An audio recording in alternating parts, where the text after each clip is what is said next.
Stop using Excel for everything. Seriously, if you are fighting with the VLOOKUPs, your files keep crashing, or you spend hours every Monday updating the same reports over and over again, this tutorial is for you.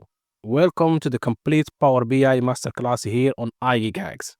In this series, we're going to take you from I've never opened Power BI before to building professional automated dashboards that update themselves.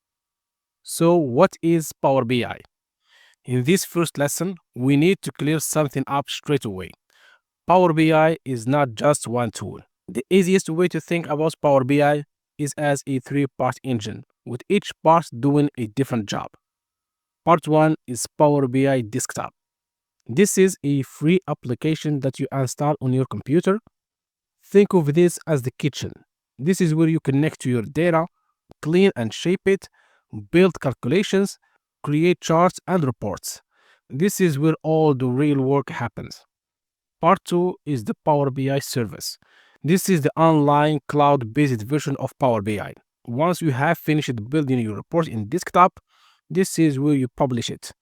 It's how you share reports with your boss or team, create dashboards, control access to your data. If a desktop is the kitchen, this is where you serve the meal. Part 3 is the Power BI mobile app. This allows users to view and interact with reports on their phones or tablet. Perfect for checking numbers on the go. What we'll focus on this tutorial? For the first half of this course, we're going to spend almost all of our time in Power BI Desktop. That's where you learn the skills that actually matter. If you are coming from Excel, don't worry, Power BI will feel familiar, but much more powerful. Thanks for watching, and I'll see you in the next tutorial.